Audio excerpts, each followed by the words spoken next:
So I've entitled my story, Seeking Christ in the Midst of a COVID Wedding. Gaetano asked me to marry him on November 3rd, 2019. We had been awaiting this day since early on in our relationship. We knew that God was affirming our relationship from the start, despite the long-distance dating and complicated life circumstances. We were overjoyed and planned to get married 5 months later on April 5th, 2020. We got right to planning, and things were falling into place as the day quickly approached.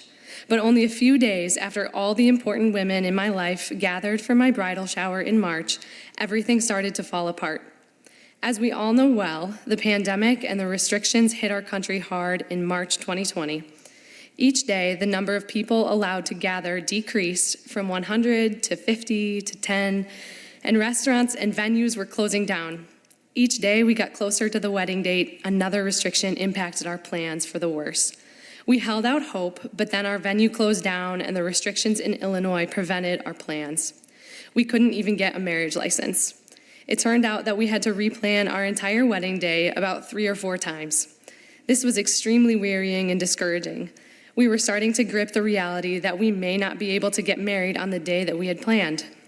Yet by God's grace and in His kindness, we were able to get married at my parents' house in Georgia on April 5th with a Georgia marriage license and only some of our immediate family attending. With a guest list of under 10, a last-minute photographer, and my parents' pastor, we put together a special day compliant with the restrictions that were in place. We had a beautiful day, and the most important part about it was our marriage before the Lord. The wedding wasn't about the party, the number of people, the place, or the plans.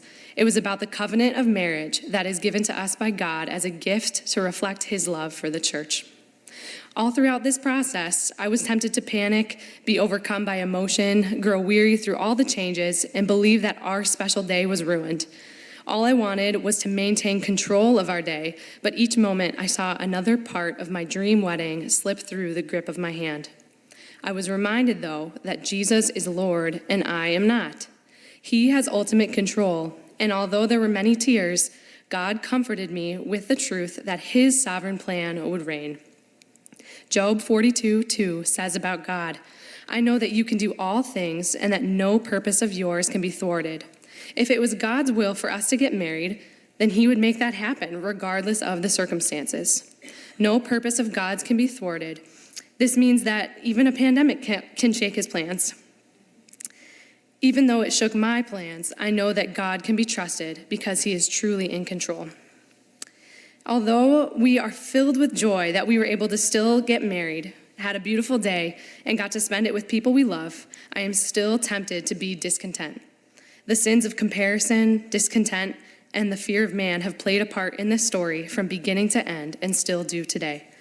God has convicted me of my sin through Galatians 1:10, which reminds me that I should not be seeking the approval of man because I am a servant of Christ. While planning our wedding, I was tempted to make decisions based on what I thought would please others or what would resemble a Pinterest page wedding. And during the pandemic days, I was driven to despair thinking about my dream wedding crashing to pieces on the floor and how I would never get the wedding that other women got to have. I feared I would be less than everyone else. What would others think of my less than wedding? What would people think when they found out I got married in my parents' house? I was discouraged when I thought of other weddings that I had been to and compared them to my own. This led me to be ungrateful for the wedding we were so graciously given. Even today, I'll still scroll on Facebook or Instagram and I'll see photos from other weddings with large receptions, wishing I could have experienced that at our wedding. But then the Holy Spirit convicts me of discontentment. As 1 Timothy 6:6-8 says, "There is great gain in godliness with contentment, for we brought nothing into the world, and we cannot take anything out of the world. But if we have food and clothing, with these we will be content." I have so much to be thankful for, and every reason to be content in Christ. When I am tempted or give in to sin, I am reminded of what Jesus has done for me. He has opened my eyes to the truth of the gospel, the good news of salvation for my soul. 2 Corinthians 8:9 says, "For you know the grace of our Lord Jesus Christ, that though He was rich, yet for your sake He became poor, so that you by His poverty might become rich. I am rich in Christ, and through his ultimate emptying of himself, he gave me all things in himself. He has offered me forgiveness as a gift through repentance and faith, as well as the inheritance of heaven. When I am discontent and unsatisfied with what God has blessed me with, I'm reminded of how much he has given me already, even though I don't deserve anything in the slightest. He has given me far more abundantly than I deserve.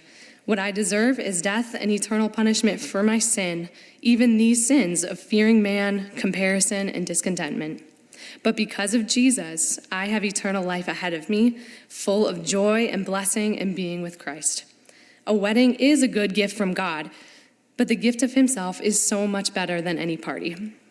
So next time I come across someone else's wedding photos on social media, I can rejoice with them over the blessed day that they were able to have because the strength of the Holy Spirit is at work within me. Instead of being filled with envy from comparison or feeling weary from fighting this same battle, I can draw upon the strength of the Lord. I am grateful that I have plenty of reasons to be joyful for the day that God did allow us to have. I was still able to get married, and that was the most wonderful joy. But I don't only find joy in these worldly gifts. I find my ultimate joy in eternal ones. I can rejoice knowing that I have the most joy not in eternal things that perish, but in Jesus Christ himself, who will never fade and never change. He has promised me eternal pleasure and fullness of joy in his presence. And by faith, I can look forward to the heavenly joys that will last forever. I can look backwards at the cross and rejoice at the best gift I could have ever received, salvation in Christ.